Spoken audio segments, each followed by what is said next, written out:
Si, Tu si. m'entends? Ouais, super, parfait. Donc, comme je vous l'expliquais hier, ce matin, l'intervention se fera à travers la visio, puisque Jérôme est actuellement en Suède.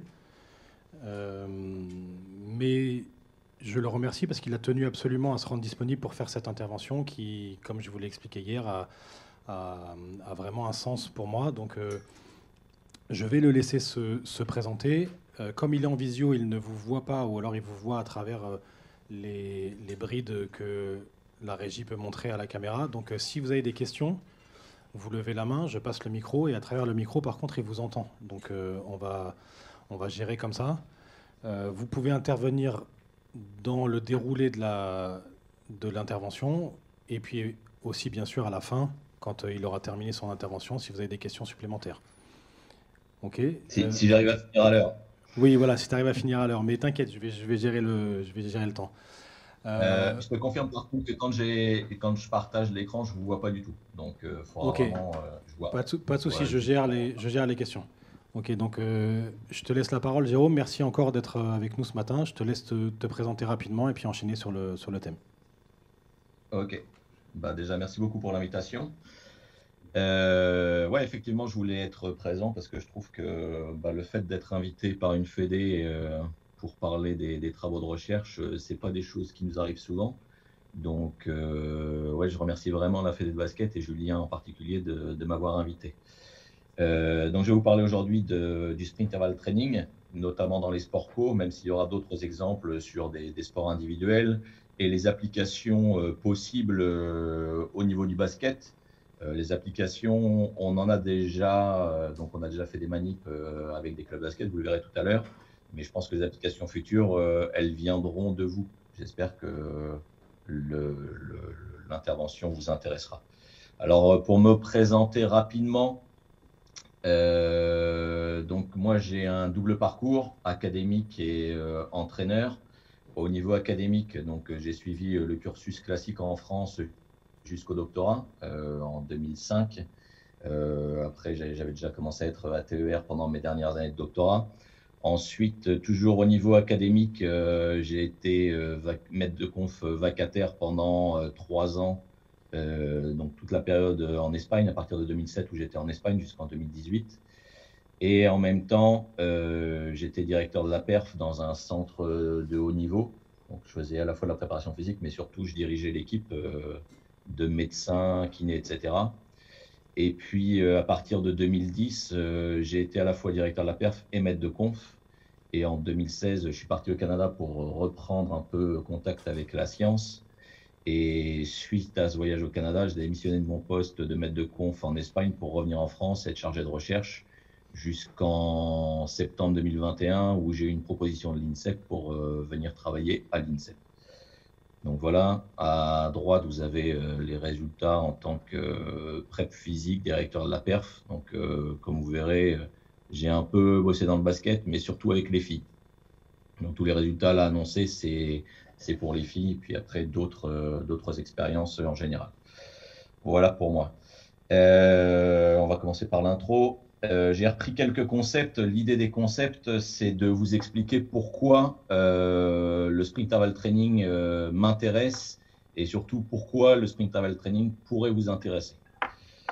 Donc la première chose, c'est la problématique du sport moderne, à savoir que, donc là c'est Issourine, hein. Je ne sais pas s'il y en a certains qui le connaissent, si j'ai des étudiants dans la salle, je suis sûr qu'eux ils le savent parce que j'en ai déjà parlé.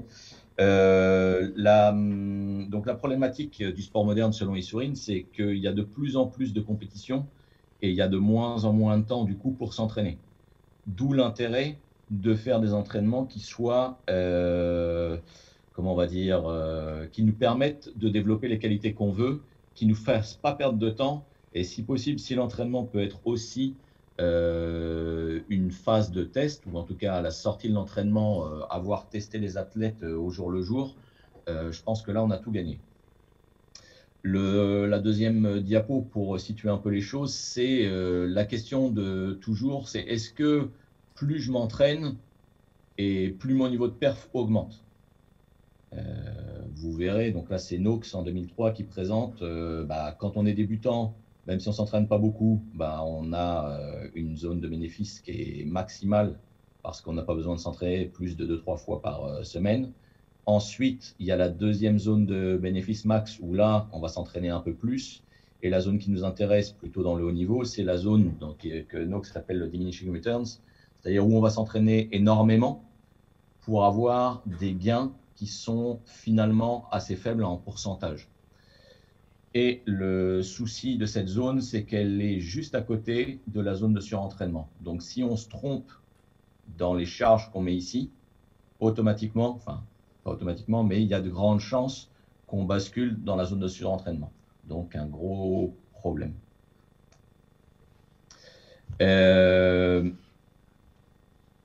La performance sportive, elle est multifactorielle. Donc, j'ai vu sur les réseaux sociaux, j'en parlais à Julien tout à l'heure, que hier, vous avez déjà eu des interventions. Donc, je ne vais pas perdre beaucoup de temps là-dessus. Donc, je pense que ça, vous l'avez vu hier. Donc, la perf, elle est multifactorielle avec différents types de facteurs, physio, bioméca, etc. Mais surtout, et ce qui est important, c'est que la perf, elle est systémique. C'est-à-dire que s'il y a un des facteurs qui change, c'est l'ensemble du système qui change. Donc là aussi, il faut faire attention à ce qu'on met en place et pourquoi on le met en place et voir s'il n'y a pas d'interférence. On y reviendra un peu plus en avant dans la présentation.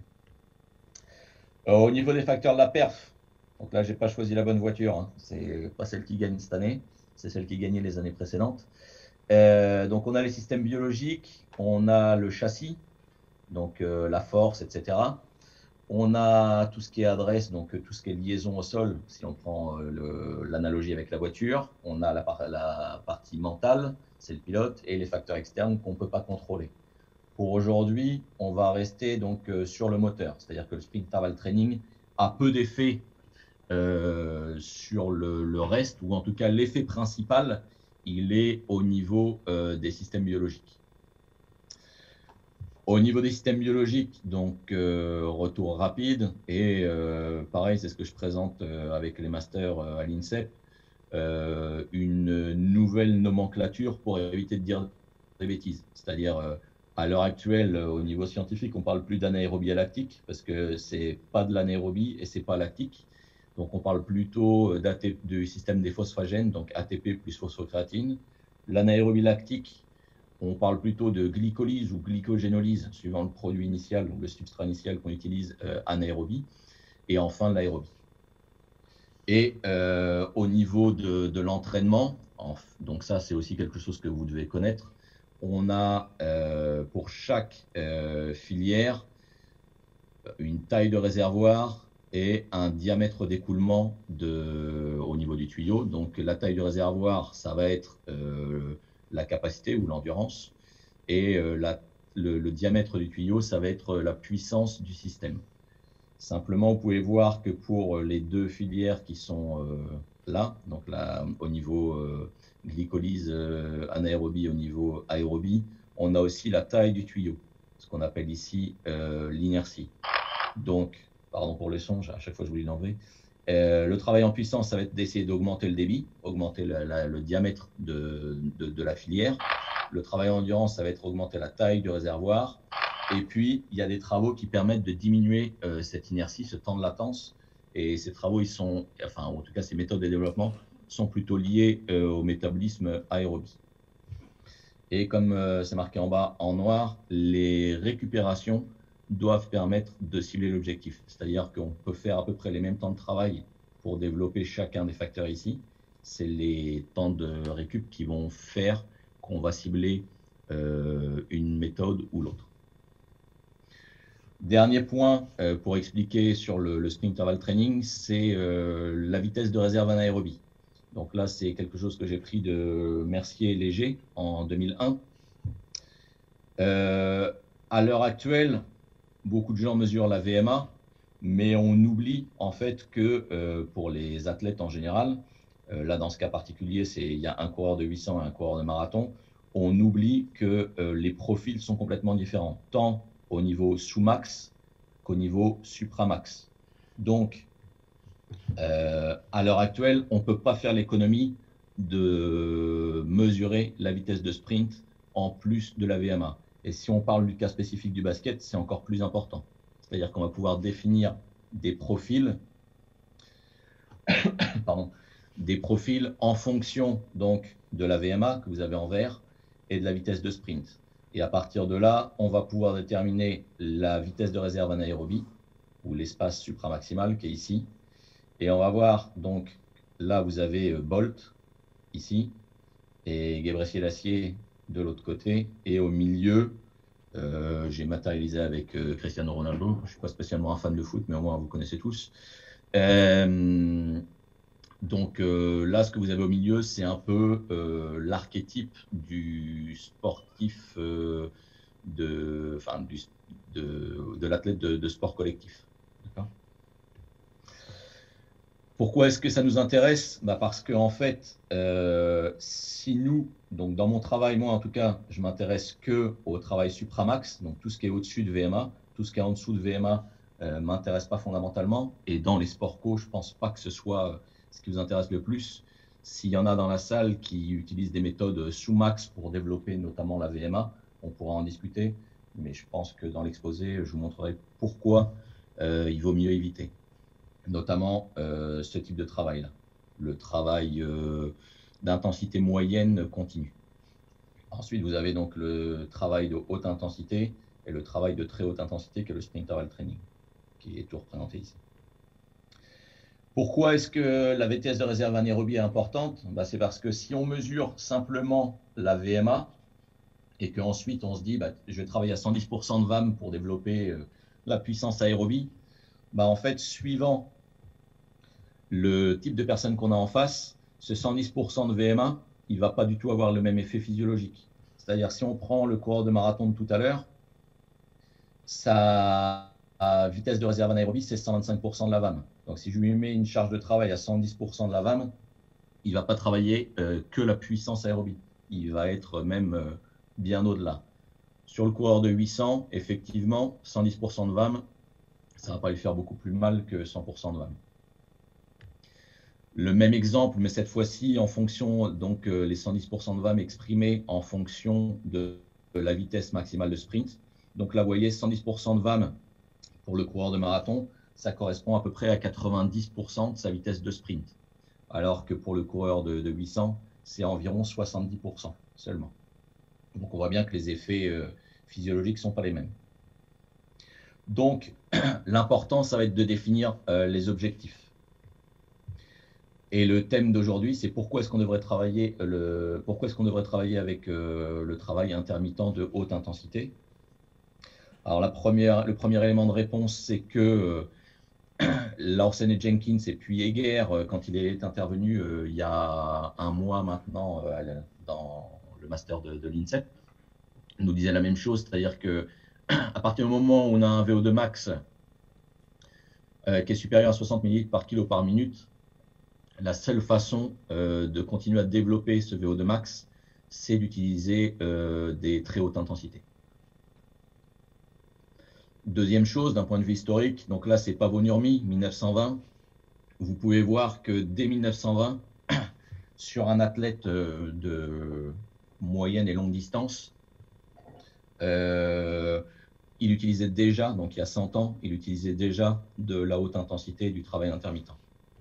Zatopek, même chose. Donc là, vous avez quelques exemples. De toute façon, je passerai les diapos à Julien par la suite.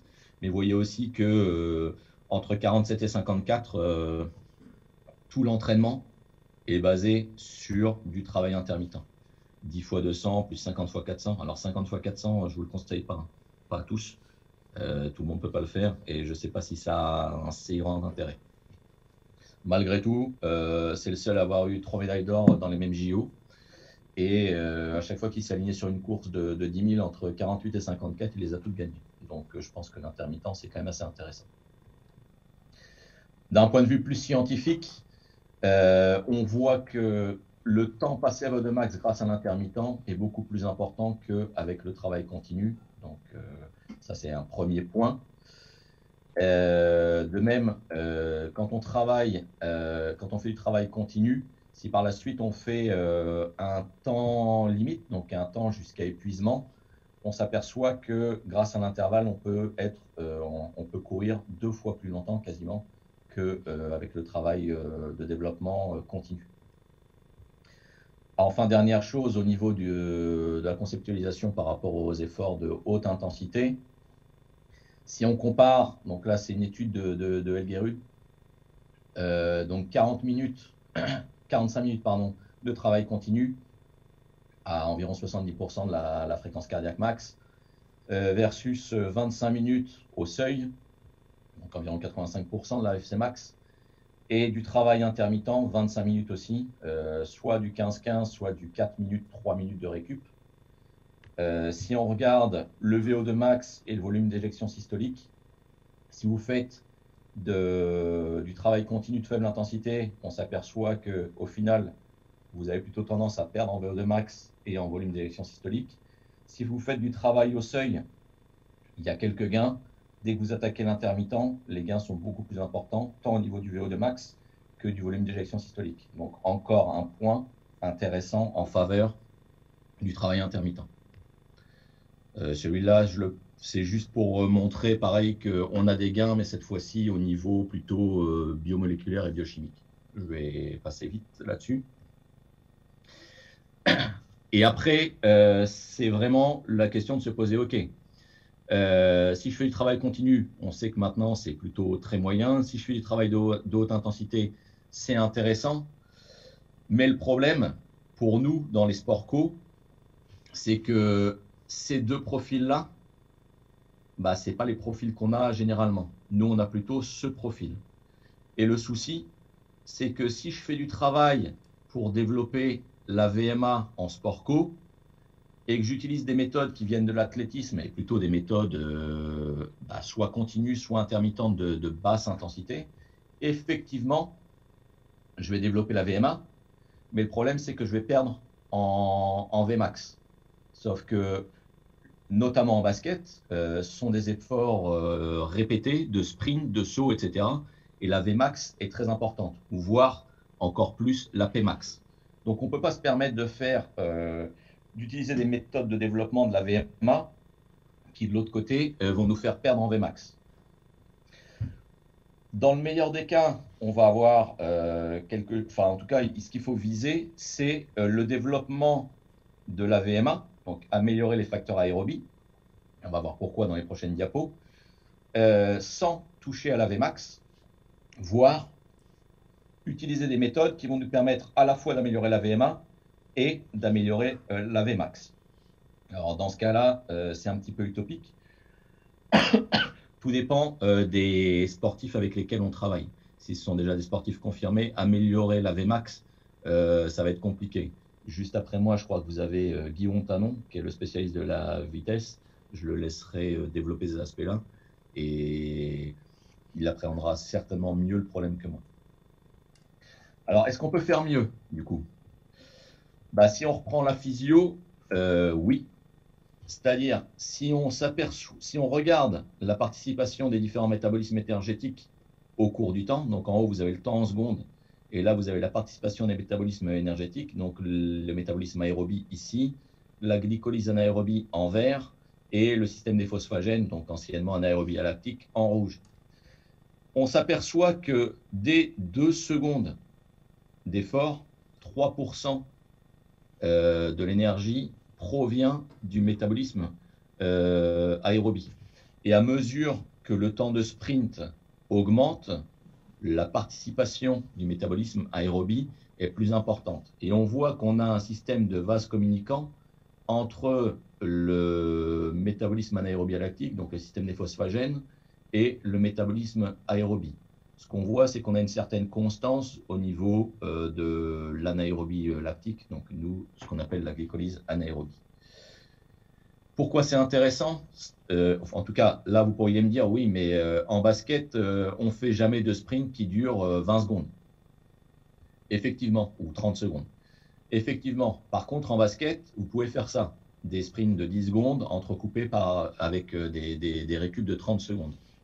Donc là, c'est une manip qui avait été faite par les Grecs dans les années 90. Et ils ont fait des ponctions biopsie avant, puis tout au long de la récup suite à la séance. ce qu'on voit, c'est la participation des différents métabolismes énergétiques entre le sprint 1 et le sprint 10. Donc là, ils ont fait, si on reprend la diapo précédente, ils ont fait une ponction ici et ils ont fait une ponction biopsie ici, en plus de toutes celles qui sont là. Et ce qu'on voit, c'est que plus le nombre de sprints augmente, plus, et ça c'est un peu contre-intuitif, plus la participation du système anaérobie à lactique est importante. On passe de 50 à 80% de participation du système anaérobie à lactique ou oui, participation, on va rester comme ça, du système anaérobie à lactique au cours du sprint 10. Alors, on pourrait penser que c'est très étonnant, mais en fait, si on reprend la physio de base, la resynthèse de la phosphocréatine et de l'ATP au niveau du système anaérobie à lactique se fait grâce au système aérobie. Donc, c'est ce que je vous disais juste avant, plus je vais développer mon système aérobie, mieux je vais récupérer entre les sprints. Donc, on revient sur la problématique initiale qui est il faut que je développe ma VMA ou mon VO2 max sans interférer de façon négative avec ma Vmax. D'accord ?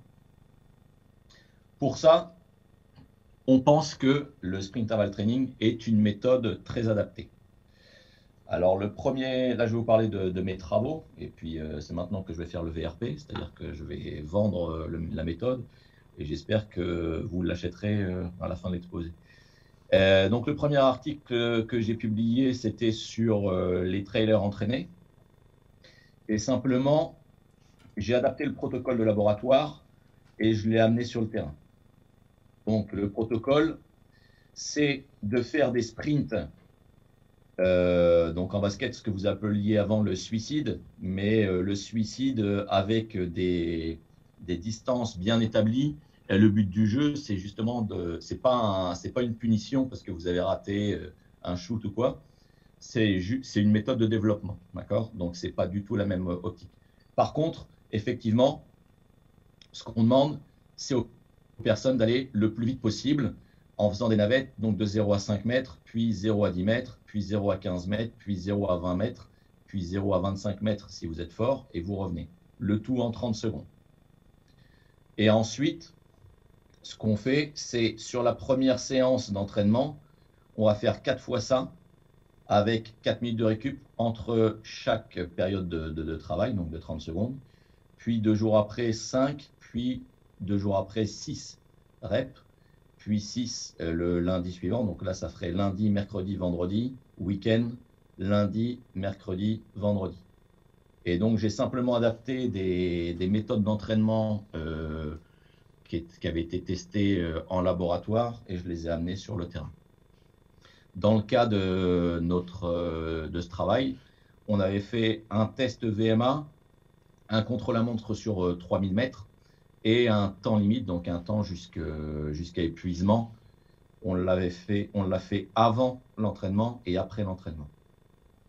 En résultats principaux, si on prend la vitesse maximale aérobie en 15 jours d'entraînement, on a une augmentation de presque 3% de la VMA.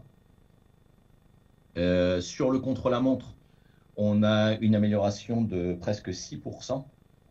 Donc on gagne grosso modo 50 secondes sur le contre-la-montre.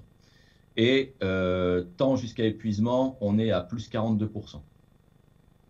D'accord ? Donc on gagne environ 200 secondes, quoi, 3 minutes à peu près. Au niveau de la puissance, on a un gain de 2,4%. Au niveau de la puissance, donc la puissance max, pardon, au niveau de la puissance moyenne, un gain de 3%. Et ce qu'on appelle l'indice de fatigue améliore aussi, c'est-à-dire qu'on est capable de mieux résister à la fatigue. Donc ça, ce sont les résultats qu'on a eus sur les coureurs de trail après 15 jours d'entraînement. Je reviendrai après dessus. Ce qui est intéressant, c'est que la séance de travail, elle est très courte. En 20, voire maximum, donc quand on fait 7 sprints, c'est 30 secondes de sprint, donc 3 minutes 30, plus 6 fois 4 minutes de récup. Donc en 27 minutes, la séance est terminée. Et on a ces gains-là. Donc quand on compare le terrain et le labo, on voit qu'on a les mêmes résultats, voire meilleurs, mais que d'un autre côté, on a des facteurs motivationnels plus importants. Donc c'est un peu les anciennes pubs tagueurs qu'il y avait. C'est-à-dire que le facteur motivationnel est très important. On n'a pas besoin de beaucoup d'espace, et surtout par rapport au laboratoire, où il y a plein d'appareils, etc., la méthode, elle ne coûte rien. C'est-à-dire que vous avez besoin de quelques plots pour matérialiser les distances, un chronomètre, terminé. Vous n'avez pas besoin de plus. Donc la manip suivante, c'était de regarder toujours dans les sports aérobie, à dominante aérobie. Jérôme, oui. Il y a une question. Ouais, j'écoute. Bonjour. J'ai besoin d'une précision sur le fonctionnement, parce que là, tu as dit je fais 30 secondes, 3,30. C'est-à-dire que tu fais 30 secondes de travail sur ton truc navette, 5, 10, 15, 20, 25. Tu laisses 3,30 de récup et tu renvoies le deuxième travail de sprint. 4 minutes, ouais. Donc en fait, les 30 secondes sont dans les 4 minutes. Non, il y a 30 secondes puis 4 minutes. Okay. Il y a toujours un ratio de... C'est important, oui, j'ai peut-être mal expliqué.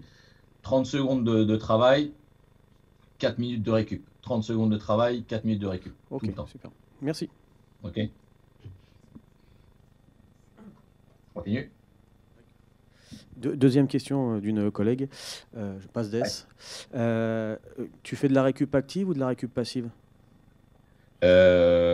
C'est une bonne question. Pour cette manip, on a fait du passif. Et en général, après le sprint intervalle training, on fait du passif, sauf sur cette manip-là où il y a des montées, il y a des douleurs dans les jambes au bout de 3 minutes qui font que le cycliste nous demandait de pouvoir tourner les jambes. Quand on court, en fait, la seule chose qu'on demande, c'est d'éviter qu'il s'allonge ou il s'assoit, parce que derrière, c'est difficile de reprendre. Mais ça pique. Et puis, ce qui est curieux, c'est qu'on aurait tendance à faire de l'actif entre le premier et le deuxième sprint, peut-être entre le deuxième et le troisième. À partir du troisième, tout le monde demande de la récup passive. Hein. Donc, ça se fait automatiquement. En fait, on laisse faire. Quand je parle en termes d'entraînement, pas au niveau scientifique. Au niveau scientifique, on est obligé de caler les choses, mais au niveau de l'entraînement, on les laisse faire. Bonjour Jérôme, Mathieu Andreu, ancien préparateur physique de Saint-Chamond-Basket. J'ai une petite question sur, ce que tu as présenté sur les trailers.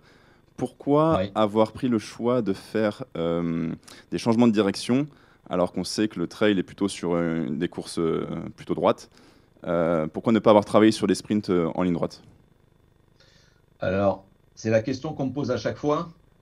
La première réponse, c'est que mon premier job, c'était préparateur physique en rugby. Et la méthode, en fait, c'est la méthode de l'Australien, dit de l'Australien. On en parlait avec Georges Cazorla quand il est venu aussi il y a un mois, qui n'a d'Australien que le nom, en fait. Je ne sais pas pourquoi ils ont choisi ce nom-là. Mais c'est des allers-retours. Pour une simple raison, c'est-à-dire que sur des gens qui se connaissent pas plus que ça et qui sont pas spécialistes de la course en général, c'est plus facile de leur demander d'être à fond en faisant du sprint tout le temps que de leur dire, voilà, vous allez sprinter sur 30 secondes et vous allez être à bloc tout le temps. On est presque sûr qu'il va y avoir du pacing. C'est-à-dire que peut-être le premier, ils vont se faire mal, mais après, on va avoir une vitesse en plus qui va vraiment baisser drastiquement. Alors que quand on fait des allers-retours, c'est plus simple d'être sûr qu'on est à fond tout le temps, même si la vitesse va diminuer. Donc, c'est en termes déjà, c'est d'un point de vue motivationnel, et d'un point de vue opérationnel, on est presque sûr qu'ils ne vont pas gérer l'effort. Ils vont essayer d'aller à fond tout le temps. Et le fait d'avoir des distances très proches dans le champ de mire, on va dire, c'est vraiment... on sait qu'ils vont, entre guillemets, s'arracher pour faire la plus grande distance possible. Si en plus...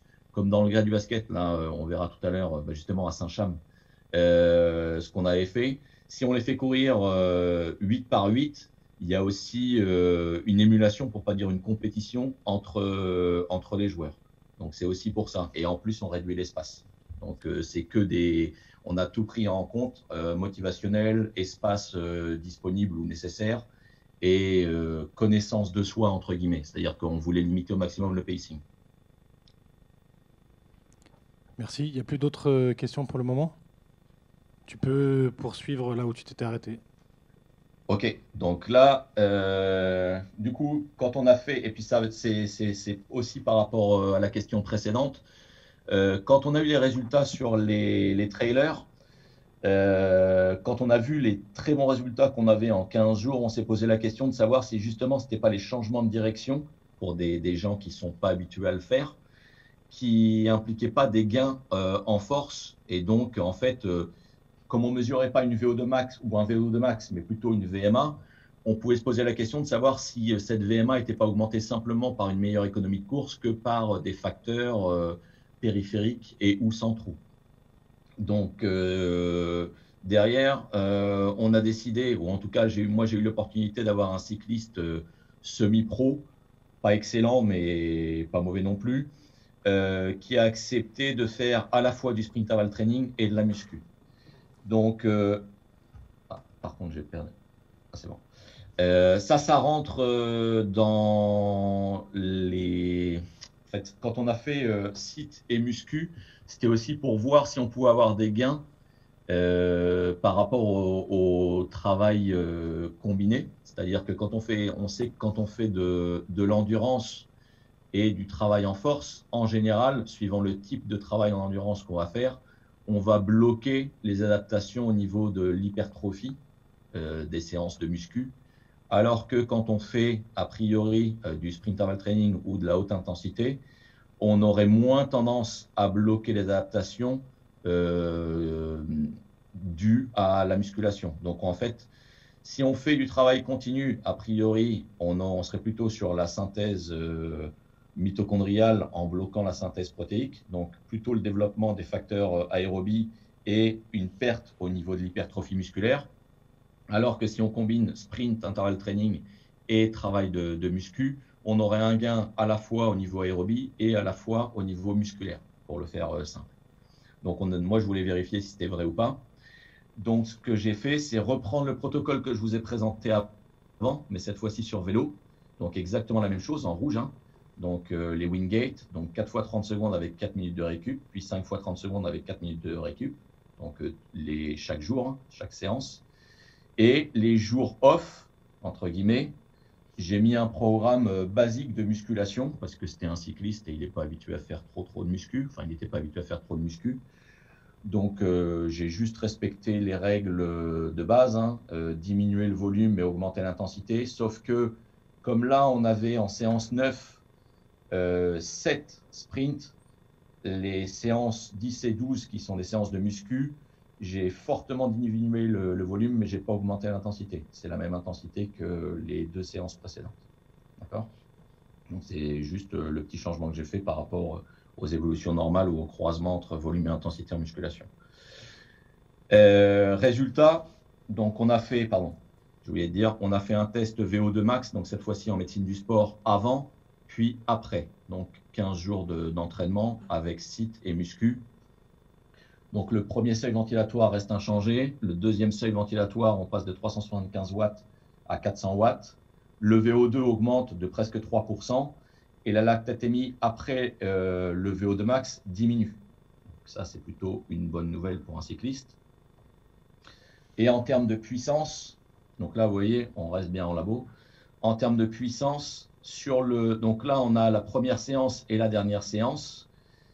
Les 4 sprints, donc de la première et la dernière séance matérialisés. Donc puissance sur le sprint 1, première séance, puissance sur le sprint 1 de la dernière séance. Donc, sur le sprint 1, on a plus 17%. Sur le sprint 2, plus 34%. Sur le sprint 3, plus 55%. Et sur le sprint 4, plus 50% en termes de puissance max.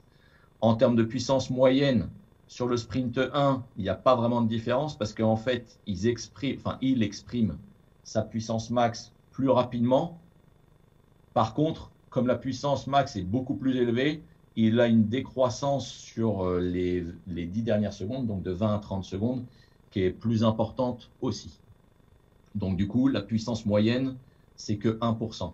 Par contre, là, on voit qu'on augmente de 34% et de 55% sur sprint 2 et sprint 3, avec des gains en puissance moyenne. Donc, on est capable de maintenir les puissances max ou la puissance plus élevée pendant plus de temps sur le sprint 2, le sprint 3. Le sprint 4, pareil. On a plus 50% sur le sprint 4 par rapport, en dernière séance par rapport à la première. Par contre, pareil, on paye l'activité des 3 premiers sprints et donc le gain est marginal. C'est seulement plus 1%. Alors vous allez me dire, tout ça c'est bien, mais ce n'est pas ce qui nous intéresse, c'est pas pour ça qu'on est venu. Et vous avez raison.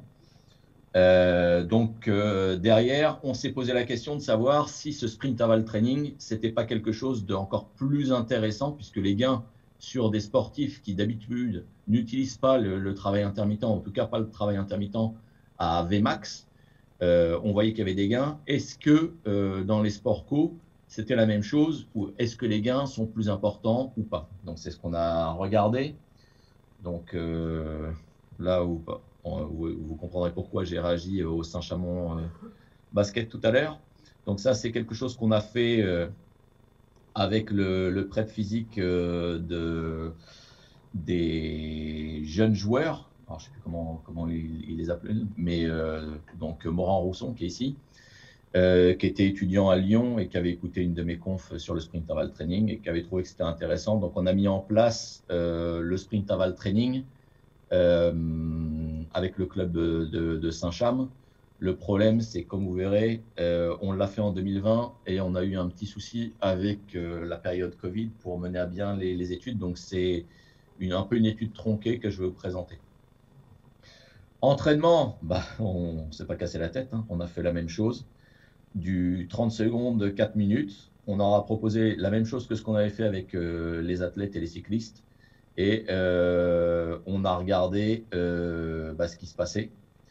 Simplement, la grosse différence par rapport aux athlètes et aux cyclistes, c'est que quand eux, ils faisaient, à Saint-Cham, quand ils faisaient les séances de sprint interval training, donc il y avait, comme je vous disais, on avait un max de 40 minutes total pour faire la séance de site. Et derrière, ils faisaient l'entraînement normal. Les résultats, vous voyez que la distance max, donc ce qu'on pourrait caractériser ou ce qu'on pourrait appeler la Pmax, la puissance maximale, augmente, donc en orange, à chaque séance. Et donc là, vous voyez, il y a séance 7 et séance 8. Alors que là, ce que je vous ai présenté, il n'y a que 6 séances. Parce qu'en fait, l'objectif, c'était de faire 2 fois 15 jours. Et là, on a fait le premier cycle de 15 jours. On a commencé le deuxième cycle et bim, Covid. Ils n'avaient plus le droit de s'entraîner, on n'avait plus le droit de rien faire, donc on a été un peu bloqué.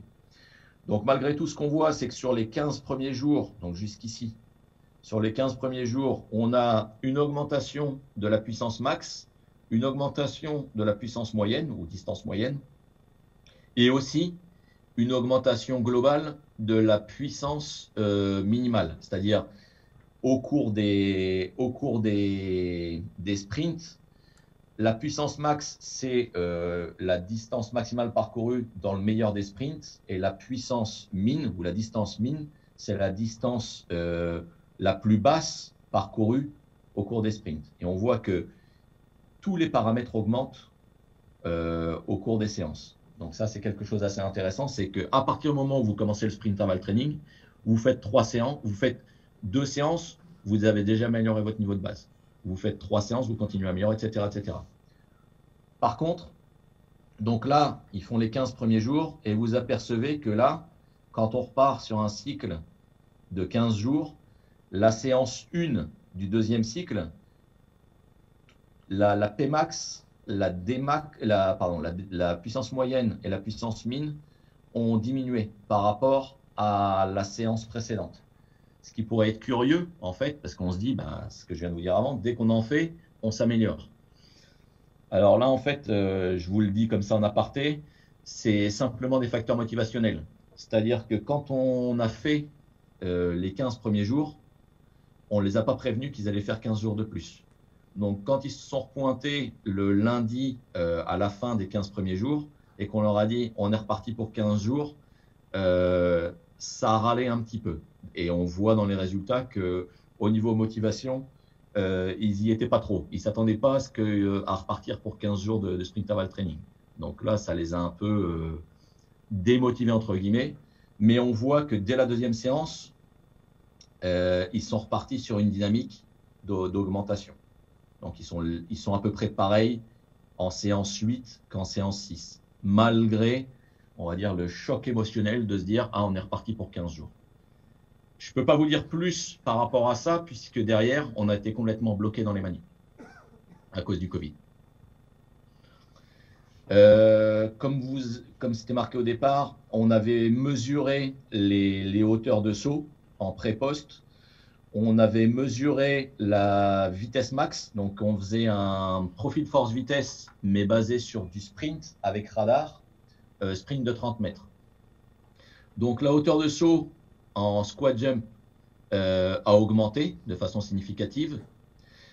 Le temps sur 5 mètres, donc ce qu'on appellerait une expression de la RFD, donc Rate of Force Development, ou développement de la force, le taux de développement de la force en français a diminué, c'est-à-dire qu'en fait, on arrive à des forces, là, comme c'est plutôt une vitesse, un temps, la vitesse augmente sur 0,5 mètres. Donc ça, en termes de basket, c'est intéressant, c'est-à-dire que vous pouvez faire la différence dès le démarrage, en fait. Donc, par rapport à un adversaire, rien qu'en faisant ça, vous pouvez arriver à des vitesses plus importantes que lui, plus rapidement. La vitesse max, par contre, n'a pas changé, mais là, c'est pareil. Si on le rapporte au basket, finalement, la Vmax en tant que telle, vous ne l'atteindrez jamais, puisque vous n'aurez pas le temps de l'atteindre. Donc, c'est peut-être plus important de développer sa vitesse sur 0,5 mètres, ou ce qu'on a ici, sa puissance max en watts par kilo, que finalement de se fixer l'objectif d'augmenter sa Vmax. Parce que au cours du match, globalement, vous n'atteindrez que des fractions de cette Vmax. Le but, c'est d'atteindre cette fraction le plus rapidement possible. D'accord ? On a une augmentation de la force maximale théorique et c'est-à-dire il y a une très légère baisse de la vitesse maximale théorique, mais qui n'est pas significative. Donc, il vaut mieux rester sur cette V 0,5 mètres où on voit que là, on a des gains et qui sont significatifs. OK ? Et ensuite, j'ai utilisé la méthode que Dafon Seka utilise à l'Olympique Lyonnais. Donc ça, c'était pareil, c'était avec des étudiants de master qui travaillaient avec lui, on en avait discuté. On a caractérisé en fait le pré et le post, et donc comme ça, quand on présente comme ça ne nous donne pas grand-chose. Par contre, quand on le présente individuellement, on voit les gains et les pertes de chaque joueur. On peut les caractériser. Donc, au lieu de présenter le profil force-vitesse sur un axe comme ça, avec une pente, on a directement placé les points donc sur deux axes, la vitesse maximale théorique et la force maximale théorique. Et on a utilisé F0 et V0 de chacun comme des coordonnées en fait. Et on a regardé en pré, donc en bleu, et en post. Et on arrive à avoir les données de chaque individu. Donc on voit qu'il y a des individus qui gagnent beaucoup en force, mais qui ont tendance à perdre en vitesse. On voit qu'il y a des individus qui gagnent à la fois en force et en vitesse. Et là, comme c'était des stagiaires, il y en avait un que j'avais déjà détecté qui nous embêtait un petit peu pendant les manips parce qu'il n'était pas à fond. Et on s'aperçoit que lui, il a perdu à la fois en force et en vitesse. Et il a aussi perdu sa place dans l'équipe du coup. Parce que quand on montre des résultats objectifs, après les coachs prennent des décisions. Et comme on les avait déjà alertés sur le manque de motivation de la personne, là, on a objectivé les résultats. C'est pas que à cause de nous qu'il est parti. Deuxième manip, là en foot, cette fois-ci, et ça revient toujours à la question initiale, pourquoi est-ce que vous ne courez pas en ligne droite et pourquoi est-ce que vous faites des changements de direction ? Là, donc c'était sur ma période quand j'étais en Espagne avec des étudiants espagnols et un médecin français. on a regardé ce qui était le plus intéressant. Alors là, on en avait parlé avec Julien l'autre fois. Moi, j'en profite pour vous alerter un petit peu sur la nouvelle mode des jeux réduits en basket. Alors, je sais qu'en foot, ça se fait beaucoup, et c'est pour ça qu'on avait fait cet article, enfin en tout cas cette manip. C'est les jeux réduits sont présentés comme un truc super pour les sports co, on développe tout à la fois, etc. Je vais vous montrer que c'est pas tout à fait le cas, en fait. En tout cas, chez nous, sur la manip qu'on a faite. Donc, sur la manip, on a fait 3 groupes. Un groupe qui travaille donc les small-sided games, les jeux réduits. Donc, et dans chaque groupe, on a des U19 et les joueurs de l'équipe première. D'accord, je les ai nommés seniors. Donc là, sur les jeux réduits, on a 22 joueurs. Après, un entraînement en force, mais en pliométrie, parce que l'objectif, c'était d'utiliser aussi des choses que n'importe quel entraîneur pourrait avoir sous la main. Donc, on a fait de la plio, poids de corps, avec élastique, etc. Je vais vous montrer juste après.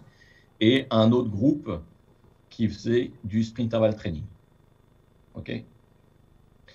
Donc, là, la seule chose qui a changé, c'est que sur le sprint interval training, on ne l'a pas fait sur 2 semaines, comme les groupes précédents, mais sur 3 semaines, parce que, comme on était dans le football, les coachs voulaient absolument qu'il y ait une séance que de foot dans la semaine.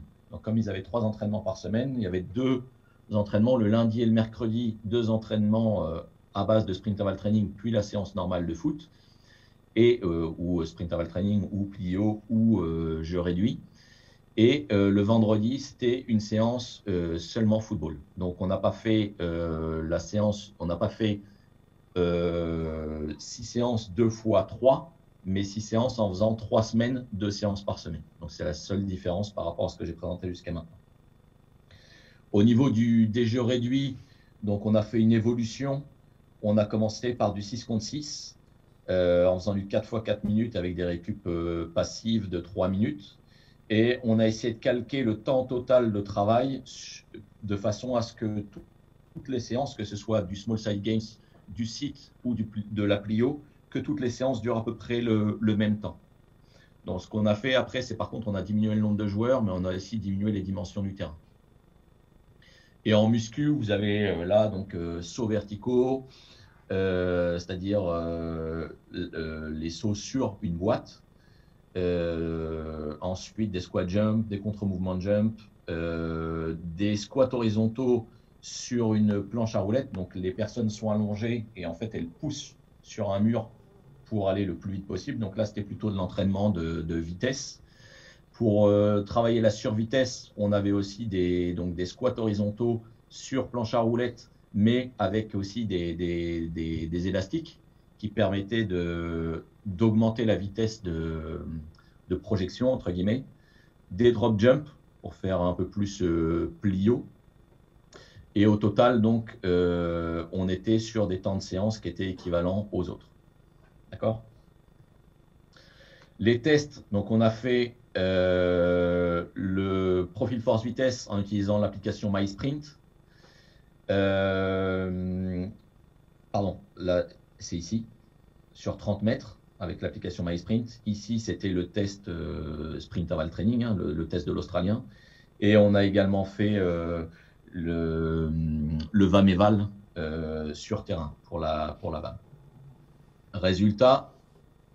Donc là, tout joueur U19 et équipe première compris. Donc les Small Sided Games, au bout de 3 semaines d'entraînement, on s'aperçoit que la vitesse sur 0,10 mètres, elle a diminué. La vitesse max de sprint, elle a diminué. La puissance max a diminué. La puissance moyenne n'a pas bougé. Et la VMA a diminué. Quand les joueurs font de la muscu plio sur le terrain à poids de corps, la Vmax sur 0,10 mètres augmente légèrement, 1%. C'est ce qu'on pourrait appeler des gains marginaux, vraiment faibles. La Vmax n'augmente pas, la Pmax n'augmente pas, la puissance moyenne augmente et la VMA augmente. Donc là, c'est ce que je vous disais tout à l'heure, la VMA augmente non pas pour des facteurs aérobie, mais simplement parce que les joueurs sont plus économes. Donc en fait, ils soutiennent mieux d'un point de vue musculaire l'effort. Si on prend le sprint interval training, la Vmax augmente, la Vmax sur 0,10 m augmente, sur la vitesse de démarrage. La vitesse de sprint est la même. La puissance max augmente, la puissance moyenne augmente et la VMA augmente. Si on prend maintenant la même chose, donc là je ne vous ai pas mis les pourcentages, c'est juste pour que vous voyez bien avec un code couleur. Je suis habitué à le montrer aux joueurs de foot, donc vaut mieux faire des couleurs que des chiffres pour les footeux. Les U19 et les seniors réagissent globalement de la même façon et on retrouve la même chose. Donc jeu réduit, small sided games, aucun gain après 3 semaines d'entraînement, voire des pertes, puisque là c'est en rouge, donc c'est des pertes pour les U19. Chez les seniors, il y a perte en accélération sur le 0,10 m et perte en VMA et pas de gain sur Vmax, Pmax et P moyenne.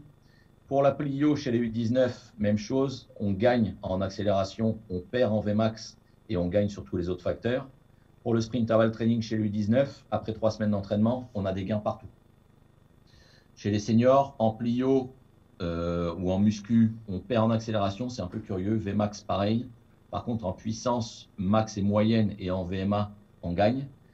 Et chez les jeunes, chez les seniors en sprint interval training, il y a des gains partout, sauf en Vmax.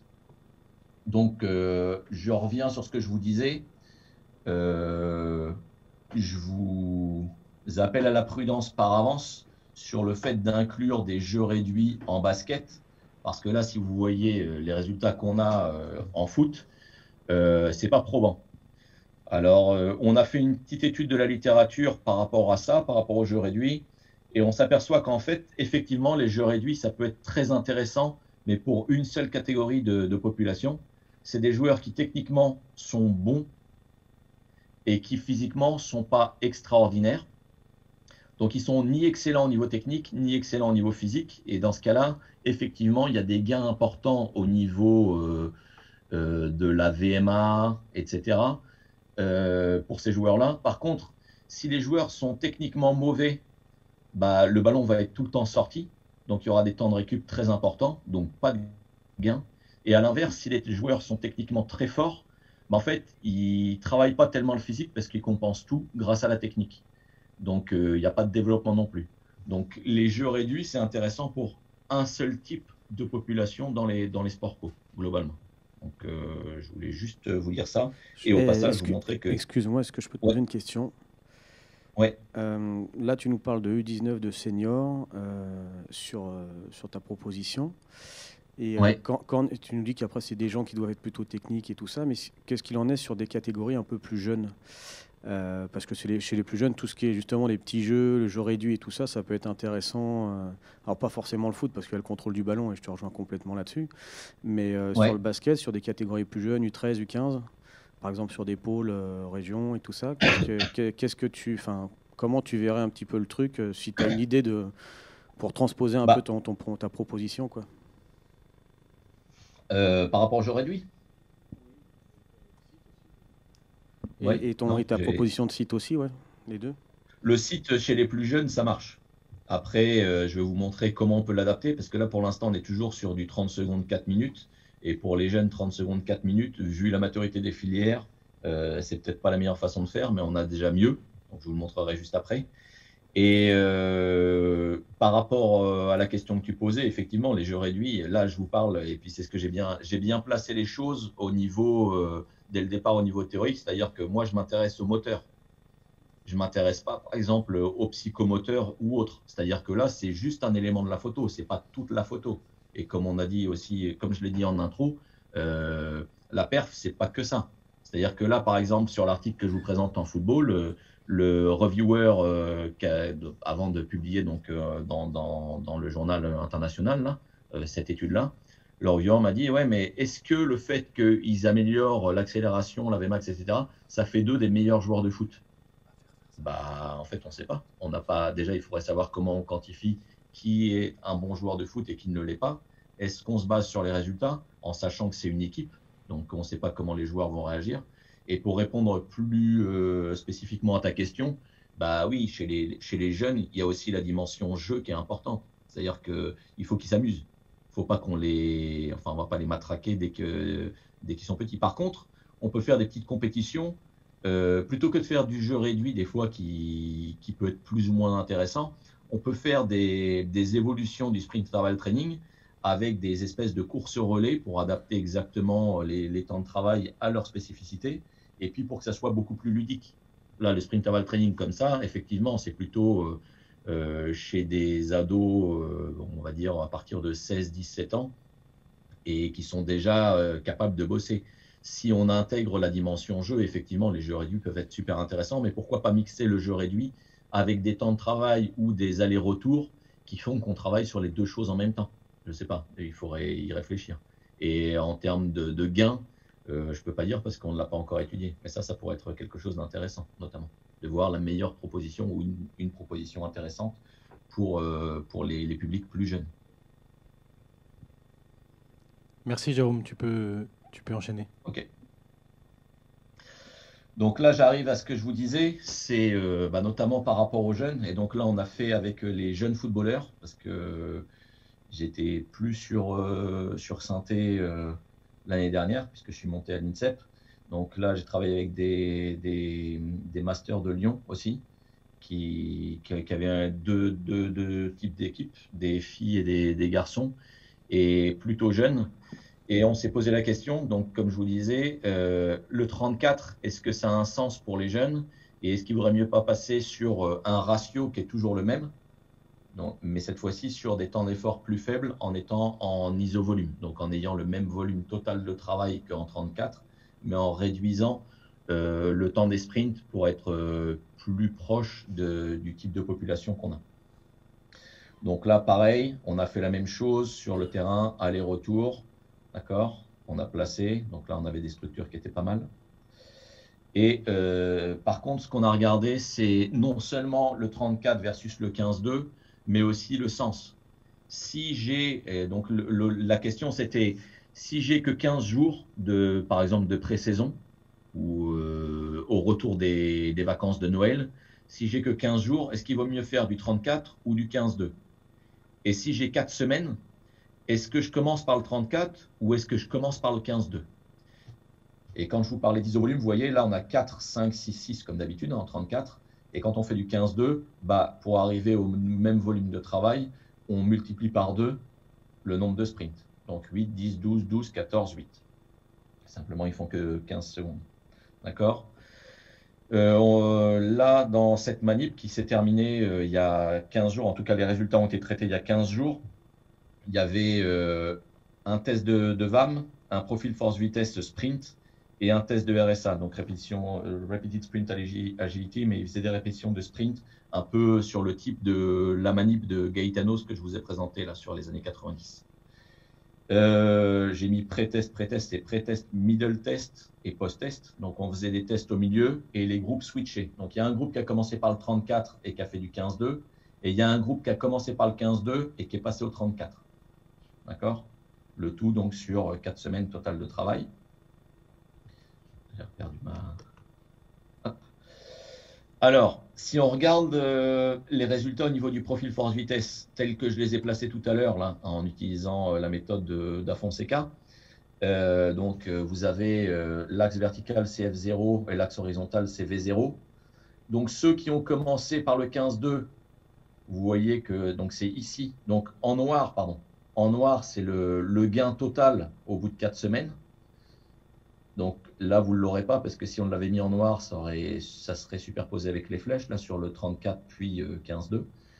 En bleu, c'est donc le pré-middle et en rouge, c'est le middle post.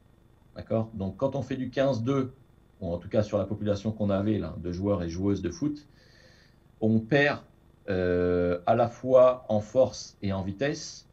Et sur les 15 jours suivants, avec le 34, on gagne plutôt en force et on a une très légère perte en termes de vitesse. La perte en termes de vitesse ici ou en termes de force sur le 15-2 n'est pas significative. C'est vraiment très très léger. Par contre, le gain qu'on a par la suite sur les 15 jours suivants quand on fait du 34, c'est un gain significatif. Et là, on voit aussi en termes de gain de force entre pré et post que le gain en termes de F0 est significatif, en termes de force est significatif. Même chose ici, simplement là, ils ont commencé par le 34 en bleu, puis ils ont fait du 15-2, et là on voit pareil, donc il y a toujours une légère perte en termes de Vmax, mais un gain significatif en termes de force max, de F0. Okay. En termes de VMA, donc pareil, le groupe qui commence par le 15-2, puis qui fait le 34, donc entre pré et middle test, pas de différence significative. Par contre, entre middle et post-test, quand ils font le 34, il y a un gain significatif de la VMA. Et entre pré et post, il y a un gain significatif au niveau de la VMA. Quand on commence par le 34, puis qu'on fait du 15-2, on s'aperçoit que le gain significatif, il est en termes de VMA, il est quand on commence, après la séquence de 34, il y a toujours un gain avec le 15-2, mais cette fois-ci, il n'est pas significatif. Par contre, quand on prend pré-post, effectivement, on a encore un gain significatif en termes de VMA. Donc, grosso modo, c'est ce que j'ai mis en flèche avec les flèches. Si je veux développer la VMA, donc là, c'était des joueurs qui avaient entre 14 et 16 ans. Le 34 paraît malgré tout plus adapté. Après, ça reste à démontrer. Hein. Ce n'est pas un résultat gravé dans le marbre. Et ensuite, sur le RSA, donc sur la capacité à répéter les sprints, donc vous avez pré, middle et post pour le sprint 1, le sprint 2, le sprint 3, le sprint 4, le sprint 5, le sprint 6. Là, c'est quand on commence par du 15-2, puis qu'on fait du 34. Et même chose, pré, middle et post, sprint 1, sprint 2, sprint 3, sprint 4, etc. Ce qu'on voit, c'est qu'il y a des gains significatifs en termes de capacité à répéter les sprints, en termes de puissance, ici, c'est la puissance qui est exprimée, au cours de ce test de sprint répété. On a des gains sur le sprint 1, sur le sprint 3, sur le sprint 5 et sur le sprint 6. Donc, en pré-post, on a que des gains en sprint 1, sprint 5 et sprint 6. Quand on commence par le 15-2, puis qu'on enchaîne par le 34. Quand on commence par le 34, puis qu'on enchaîne par le 15-2, effectivement, il y a des gains, vous les voyez, mais si on le prend d'un point de vue statistique, les seuls gains significatifs entre pré et post, donc après 4 semaines d'entraînement, c'est pour le sprint 6. J'attire votre attention sur la forme en V des résultats qu'on a quand on fait du 15-2 puis du 34. On s'aperçoit que là, entre middle et post-test, on a des gains significatifs, mais on s'aperçoit aussi qu'entre pré et middle, donc après les séquences de 15-2, on a plutôt une tendance à perdre en puissance max. Et quand on rattaque sur le 34, on reprend à nouveau en Pmax. Ça peut s'expliquer par deux choses. Soit le 34 est effectivement la meilleure méthode pour développer la puissance max, soit le travail qu'on a effectué pendant 15 jours ici, avec le 15-2, les effets retard apparaissent un peu plus tard et s'additionnent aux effets retard du 34, ce qui expliquerait le gain qu'on a assez important en termes de puissance max quand on fait 15-2 puis 34. Quand on fait 34 puis 15-2, on voit qu'on a une progression beaucoup plus linéaire des puissances sans réellement de perte, sauf là sur le sprint 4, très légère, mais sinon c'est des progressions linéaires au cours des semaines. Donc ça, pour l'instant, on n'est pas encore capable de l'expliquer. Donc sur ça, je vais terminer avec les manips de mon étudiant de thèse à Saint-Étienne qui a essayé de répondre aux questions quand et pendant combien de temps on fait ça. Alors là, je l'ai laissé en anglais, hein, il a tout fait, il est espagnol, donc il a tout fait en anglais. Donc quand est-ce qu'on devrait utiliser le site ? Est-ce qu'on l'utilise pendant le tapering ? Est-ce qu'on l'utilise en pré-saison ? Est-ce qu'on l'utilise pendant toute la saison ? Et si on l'utilise pendant toute la saison, on l'utilise une fois par semaine, 2 fois par semaine, une fois toutes les 2 semaines, etc. Et comment est-ce qu'après, on utilise ce sprint interval training dans la saison? Déjà, combien de séries? Parce qu'on ne sait pas. Et parce que là, je vous ai montré, mais on est toujours resté sur les mêmes protocoles. Peut-être que ce n'est pas la bonne façon de faire. Peut-être qu'il faut en faire que 4 tout le temps. Ou peut-être qu'il faut en faire 8 tout le temps. On ne sait pas encore répondre à la question.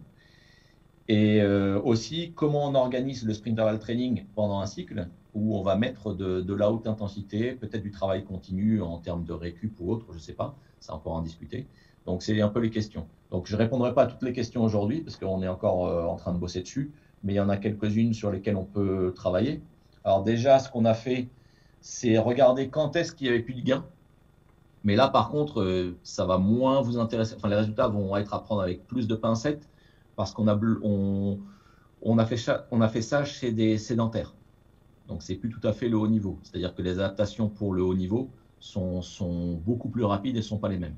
Malgré tout, en fait, on a reproduit les blocs. Donc là, grosso modo, c'est ce qu'on voulait faire avec Saint-Chamond et on s'est arrêté ici.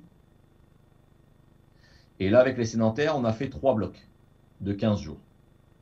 Donc, on a fait des tests à plus 15 jours, plus 30 jours et plus 45 jours pour voir quand est-ce que les gains s'arrêtaient, si les gains s'arrêtaient, ou est-ce que les gains diminuaient à un moment donné à cause de la fatigue. Là, c'est la manip en tant que telle, et on a aussi comparé 4 sprints et 7 sprints, et on les a comparés dans les cycles, etc. Donc là, je vais vous montrer rapidement. Donc, on avait des gens, là au départ, c'était sur le temps de récup. On a voulu savoir, en fait, on voulait savoir ici combien de temps il fallait récupérer si on faisait du 15 secondes 2 minutes ou du 30 secondes 4 minutes. Donc, on faisait une seule séance de site par semaine. Donc, soit il commençait par le 15-2, soit il commençait par le 34. Et sur une séance unique, on a testé la fatigue de différentes façons, donc avec les MVC, avec de la stimulation nerveuse, avec du profil force-vitesse. Et on a regardé quand on faisait une séance, donc on les teste avant. Ils font le profil force-vitesse avant. Ensuite, ils font le 15-2. Donc une séance de 15-2 ou de 34, on les reteste avec les décharges électriques et le profil force-vitesse. Ça, juste après, donc là, pardon, j'ai perdu ma souris. Ouais, juste après la séance. Et on les teste à plus 24 heures. Donc là, ils ne font que les tests. Donc stimulation nerveuse et profil force-vitesse. Et à plus 48 heures. Et donc, il le fait pour le 34 et le 15-2. C'est pour voir un peu l'effet de fatigue d'une séquence. Et quand on regarde, grosso modo, donc sur le travail total, c'est la même chose. Et sur le 34 versus le 15-2, quand on fait aussi les prises de lactate en post, ou la comparaison pré-post, donc grosso modo, en post 3 minutes, il y a des différences significatives entre le 15-2 et le 34. Le 34 génère des concentrations de lactate plus importantes. Ce n'est pas très très important. Par contre, en termes de fatigue, en stimulation nerveuse, donc là on fait soit de la force maximale volontaire et là-dessus on surimpose des courants électriques pour mesurer. Et bon, c'est un peu complexe, mais le seul truc que vous avez à regarder, c'est celui-là, c'est-à-dire ici et ici, ici et ici, donc en pré et en post 24 heures, en pré et en post 24 heures, donc sur les doublés. Donc les doublés, c'est plutôt sur la fatigue périphérique ou la fatigue centrale et l'activation volontaire. Grosso modo, si vous prenez ici, on s'aperçoit qu'à 24 heures, pour l'ensemble des paramètres, on est revenu à 0. C'est-à-dire qu'au bout de 24 heures, après une séance unique de sprint interval training, on a récupéré. Ce qui, dans l'absolu, voudrait dire qu'au lieu de récupérer 48 heures ou de mettre une séance de site tous les 48 heures, on pourrait en mettre une tous les 24 heures. D'un point de vue physiologique, d'un point de vue motivationnel, ça reste quand même compliqué. Mais d'un point de vue physiologique, il n'y a pas de raison d'attendre 48 heures. Au niveau du profil force-vitesse, c'est la même chose. Si on prend pré et post, on s'aperçoit que, enfin, post 24 heures, pardon, on s'aperçoit qu'après 24 heures, tous les paramètres sont revenus à un état de base. Donc là-dessus, pas de problème pour mettre des séances les jours, toutes les 24 heures, en théorie. Dans les faits, on sait qu'au bout de 15 jours, chez des sédentaires, au bout de 15 jours, 3 semaines de sprint interval training, le niveau de performance augmente, mais le niveau de fatigue ne tarde pas à s'approcher de ce niveau de performance. Et au final, après 3 semaines, les gains sont beaucoup moins importants. Et au bout de 4 semaines, le niveau de fatigue dépasse le niveau de performance. Et là, on commence à arriver dans des pertes plus que dans des gains. Donc, pour terminer, et comme ça nous laissera le temps de discuter si vous avez des questions, il y a 3 take-home messages. 1, le sprint interval training, quand pour le moment, on l'a testé en pré-saison et en tapering, et ça marche. Il n'y a pas de raison de ne pas l'utiliser en saison. Par contre, pour l'instant, je ne peux pas vous donner un protocole standard à utiliser combien de fois par semaine et combien de temps dans une saison. On l'a fait avec des cyclistes, donc de niveau international, et on arrive à faire une séance de sprint interval training tous les 10 jours, en sachant que comme ils progressent tout le temps, on le fait un peu sur le mode VBT, Velocity Based Training, mais avec la puissance. Et en fait, ils font autant de sprints qu'ils sont capables de maintenir au moins 90% de leur Pmax au cours de la séance. Et on arrive à des séances dans lesquelles les meilleurs ont fait entre 16 et 18 fois 30 secondes avec 4 minutes de récup. Le résultat, alors vous pourriez me dire, ouais, c'est énorme, etc. Oui, c'est beaucoup, mais bon, c'est des cyclistes, ils sont habitués à travailler longtemps, on va dire. Et quelques-uns de nos cyclistes ont eu l'occasion de rouler avec Contador, notamment, et ils allaient bien mieux que lui. C'est-à-dire que Contador a pris peur. Bon, Contador, c'est pas un super exemple pour les raisons qu'on sait, mais bon, ça reste Contador. Mais il a pris peur avec les gars qu'on entraînait. Bon, alors pareil, c'est en off, j'ai pas le droit de vous le dire parce que je sais pas si c'est filmé ou pas, mais je vous le dirai en off si vous voulez les réactions de Contador. Pendant combien de temps pour le moment, si on fait les protocoles tels que je vous ai expliqué, avec un nombre de sprints croissant et le dernier qui redescend pour comparer pré-post, on est sur des temps qui varient de 2 à 4 semaines. 4 semaines, ce serait plutôt pour des sportifs entraînés, 2 à 3 semaines pour des sportifs moins entraînés ou des jeunes. Pour les très jeunes, je pense que 2 semaines au départ, c'est suffisant. Il faut retester rapidement pour voir les gains et surtout s'assurer qu'ils ne soient pas trop fatigués. Donc ça rejoint un peu la question tout à l'heure de Julien. Deuxième take-home message, on va améliorer ses performances. Oui pour la VMA, oui pour la Pmax, oui pour la puissance moyenne, mais, et pour la force aussi, mais par rapport à ce que je vous présentais tout à l'heure sur les objectifs, pour l'instant, on n'en est pas au point où on améliore la VMA et la Vmax. Pour le moment, on améliore la VMA, on améliore la Pmax, mais la Vmax en tant que telle fluctue légèrement, mais elle n'évolue pas positivement. Donc on n'est pas capable pour l'instant de les améliorer en termes de Vmax. Et je pense, et je leur dis, je pense que peut-être Guillaume Tanon aura des éléments de réponse par rapport à ça. Déjà, on ne fait pas de travail technique sur la Vmax, on ne fait rien de spécifique sur cette Vmax. Et le deuxième élément, c'est que, comme je vous disais, au cours d'un match de basket, de toute façon, vous n'atteindrez jamais la Vmax que vous êtes capable d'atteindre sur 30 mètres. Vous allez atteindre des pourcentages élevés de cette Vmax, mais vous atteindrez vraiment très très rarement, voire jamais, cette Vmax. Donc l'intérêt, c'est plutôt de travailler sur la Pmax pour être capable de développer des pourcentages élevés de cette vitesse dans des temps très courts, pour faire la différence par rapport à l'adversaire, se créer des espaces en fait. Et enfin, le tout dernier message, c'est on peut améliorer ses performances tout en optimisant son temps de travail. Et j'ai barré diminuant. C'est on l'optimise. Peut-être que le temps de travail, ça va être 40 minutes comme si on faisait du travail continu. Mais comme je vous ai montré, au lieu de faire un footing de 30 ou 40 minutes, utilisez ce temps de travail pour faire quelque chose qui soit efficace, voire efficient.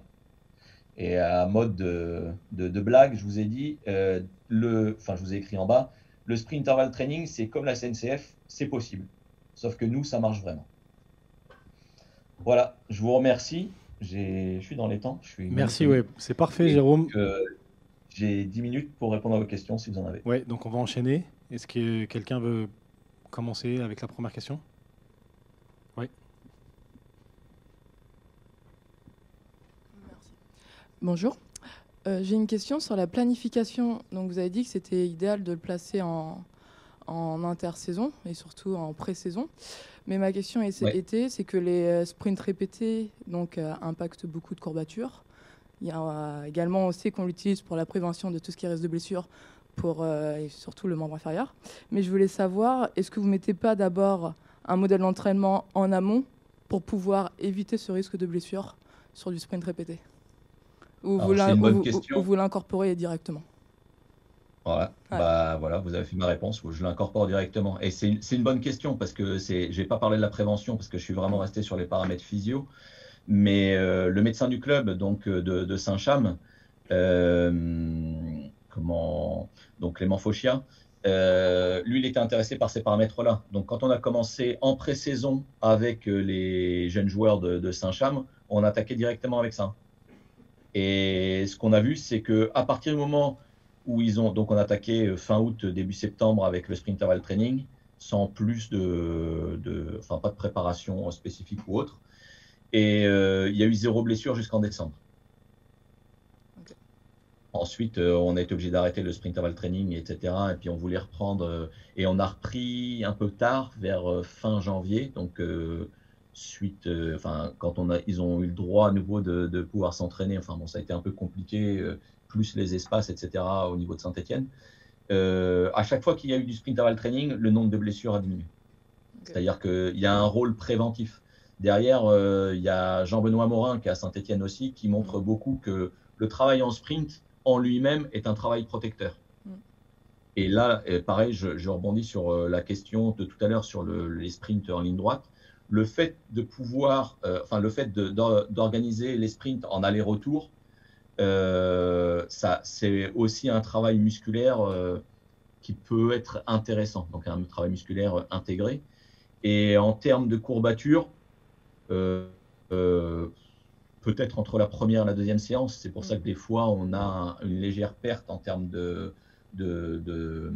perf entre la première et la deuxième séance, mais dès la séance 3, on est déjà au niveau de la séance 1 et après on n'arrête pas d'augmenter.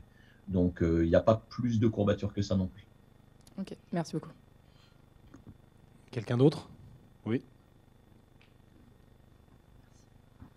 Bonjour, est-ce que vous avez testé de faire un cycle complet seulement en 15-2 et pas rajouter derrière un 34? Oui, mais en fait, on a eu des soucis sur... Alors, ça marche. Globalement, c'est pas aussi bien que le 34. Et je ne peux pas présenter les résultats parce que scientifiquement, ils n'étaient pas valides vu qu'on a eu des problèmes notamment sur le radar avec sur le test le profil force-vitesse où on a eu pas mal de soucis sur le radar. Donc, on n'a pas les données en tant que telles. Et la deuxième chose, c'est qu'on voulait le faire sur plus longtemps. Et pareil, il y a eu la deuxième période Covid et on n'a pas eu le temps de finir. Donc là, l'objectif là, notamment au niveau du foot, c'était vraiment de le faire comme ça, avec une période de wash-out entre les deux, donc faire du 34 ou faire du 15-2, prendre 15 jours pour revenir au niveau de base et refaire le cycle qu'ils n'avaient pas fait avant pour bien comparer au sein des... Donc on aurait pu comparer les sujets entre eux. Est-ce que le 34 est plus efficace que le 15-2?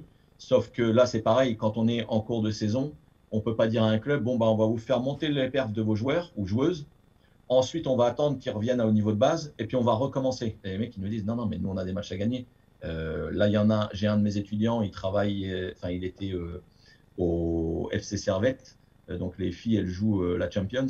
Le coach lui a dit, non, mais non, en fait, t'es fou, quoi. Non, on va faire un truc où on gagne. Donc, pour l'instant, je n'ai pas d'élément de réponse là-dessus. Et le 15-2, quand on l'a testé tout seul, il y a quand même... ça donne moins de résultats, c'est moins dur en fait. Donc il n'y a pas cette période entre la 20e et la 30e seconde où il y a vraiment une grosse perte et au niveau mental et physique, il faut se battre. Le 15-2, c'est quand même un peu plus simple. Donc, en général, les gains sont légèrement inférieurs, mais j'ai pas de résultats, entre guillemets, scientifiquement validés à vous présenter. D'accord, merci. Quelqu'un d'autre?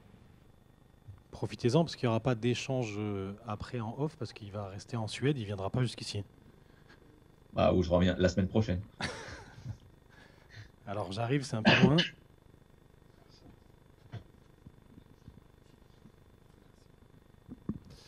Bonjour. Moi, j'ai cru comprendre tout à l'heure quand vous parliez du club de basket que ces entraînements-là étaient intégrés aux entraînements basket.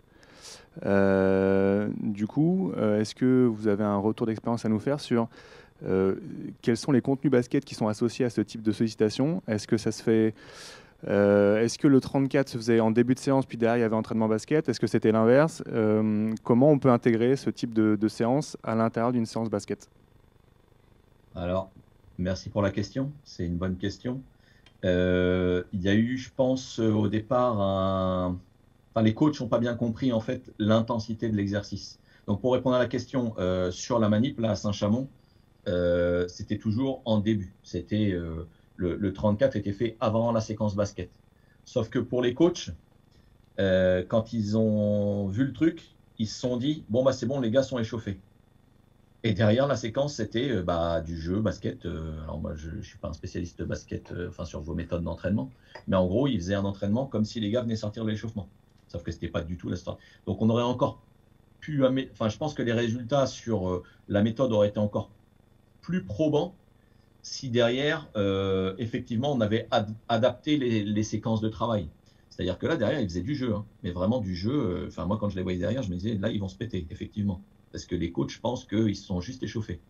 Si derrière, on fait plutôt du travail, alors, je sais pas, du technico-tactique, peut-être du travail technique en état de fatigue avancée, puisque le sprint interval training, ça va générer de la fatigue avancée, je pense que là, on aurait le meilleur des deux mondes.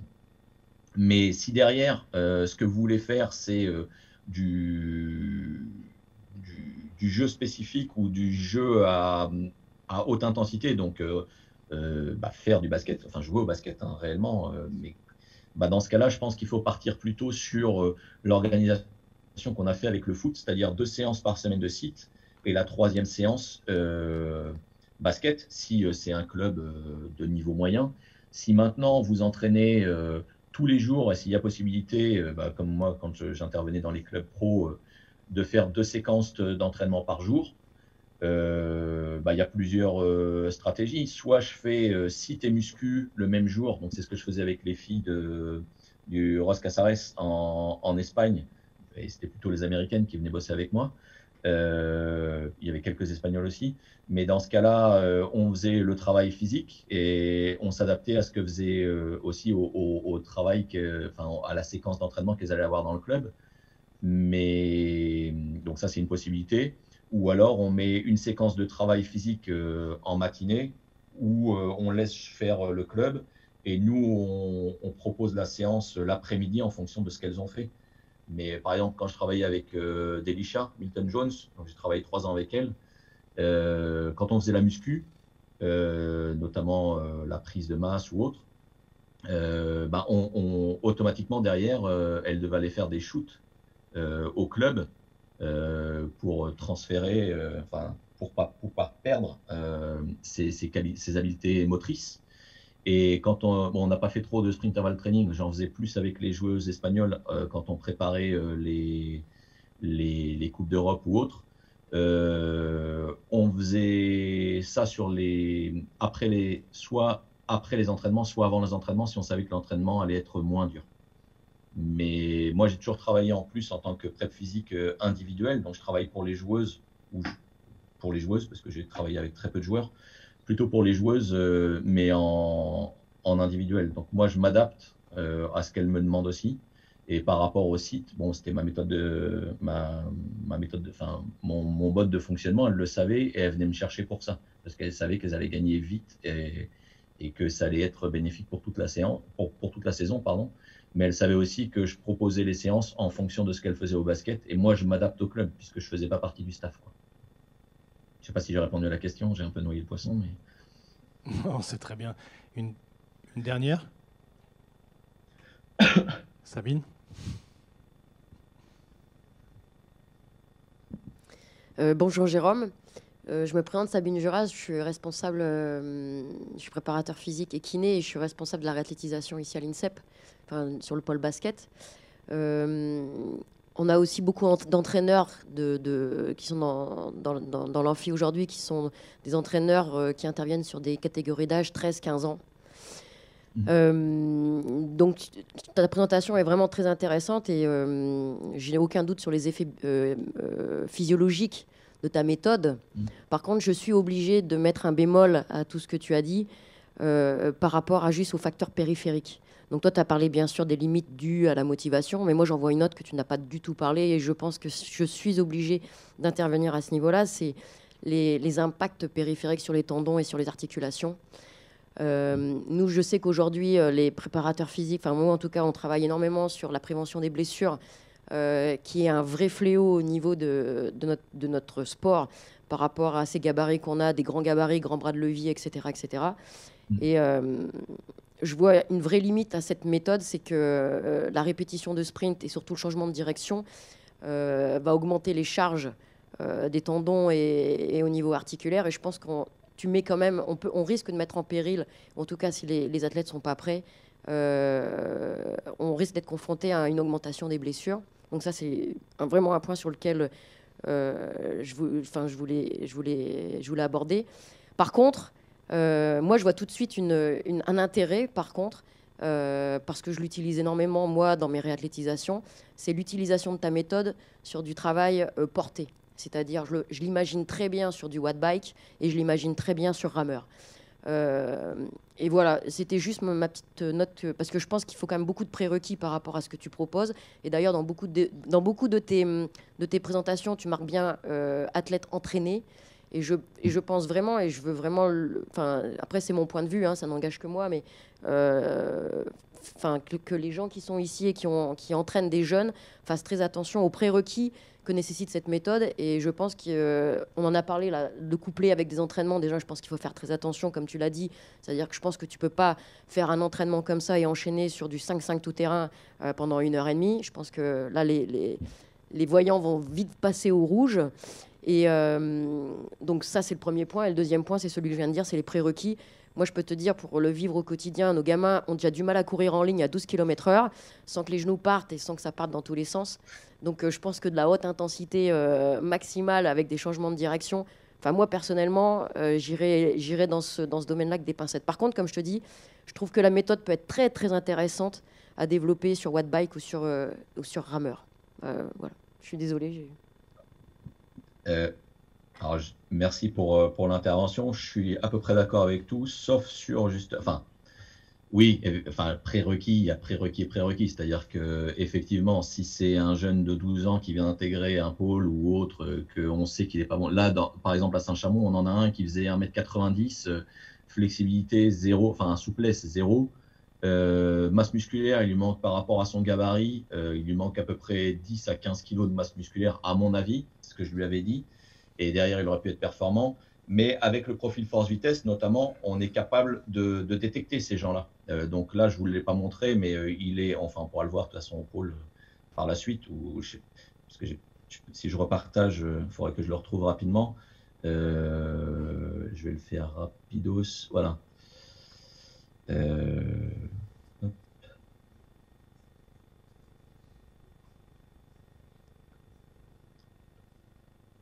Si on prend là ce joueur-là, là, c'est exactement, je vais tutoyer, hein, ça va être plus simple, c'est exactement ce que tu dis. Lui, là, on voit les gains après 2 semaines, donc du bleu, il passe au rouge, mais on voit que par rapport à l'équipe, donc l'équipe est là et lui, il est là.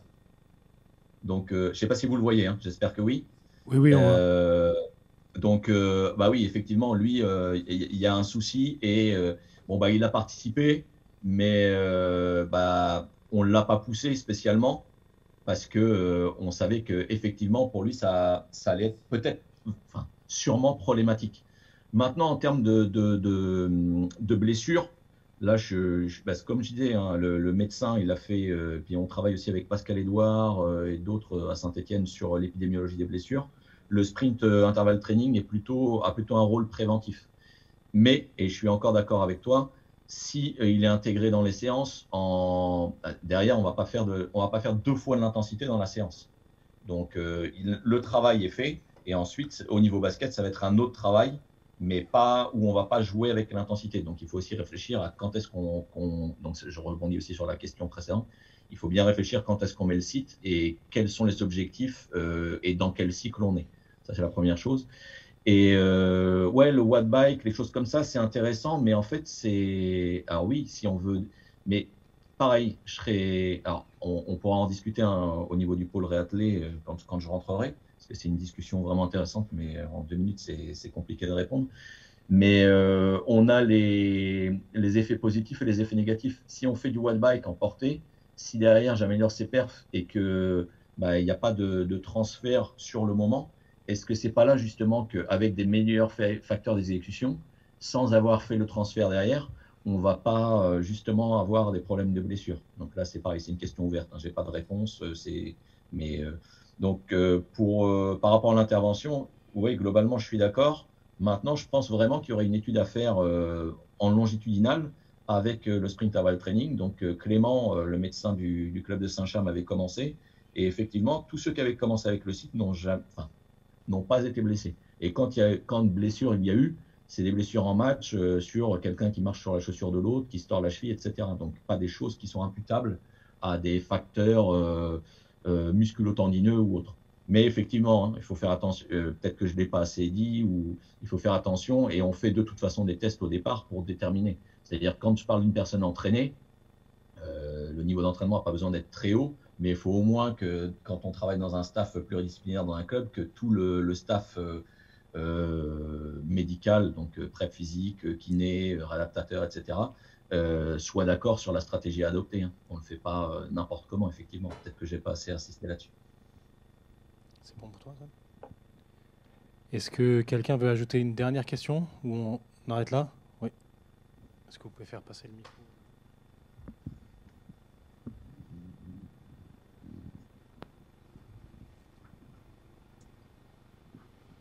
Bonjour. Est-ce qu'un travail en côte ou en escalier pourrait être intéressant, même si on va perdre de la vitesse? Est-ce que ça pourrait limiter justement ce phénomène de changement de direction et les impacts qu'a souligné Sabine? Merci pour la question aussi. C'est ce qu'on voulait faire avec les trailers, parce qu'en fait, c'est beaucoup plus proche de ce qu'ils font eux. Donc l'étude, je l'ai faite, donc elle a été publiée en 2018, mais on l'a faite en 2012. Ça fait 10 ans qu'on réfléchit à ça et qu'on ne l'a pas fait parce qu'on n'avait pas plus les moyens que ça. Et puis bon, il y a d'autres trucs. Pour répondre à la question concrètement, je pense que si on fait un travail en escalier, on va gagner beaucoup sur F0, mais j'ai un peu peur d'influer peut-être plus négativement sur V0. Mais là, c'est juste une hypothèse, c'est juste une intuition. Donc là, ça serait pareil, c'est de se dire, bon, j'ai 3 semaines, est-ce que ou 4 semaines, est-ce que les 4, 5 ou 6 premières séances, je les fais pas en escalier pour favoriser l'augmentation de F0, préparer aussi d'un point de vue musculo-tendineux, effectivement, puisqu'il n'y aura pas de changement de direction.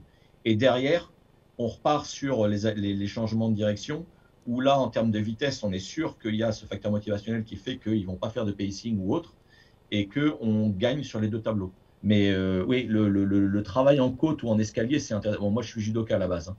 Et quand je regarde ce que font les universités japonaises au niveau des judokas qui ont été champions olympiques à Tokyo, le travail en escalier, sprint interval training, je pense qu'eux, ils sont déjà en train de le faire. Ils n'ont pas publié, mais ils sont déjà en train de le faire. Quand je vois ce qu'a fait Maruyama ou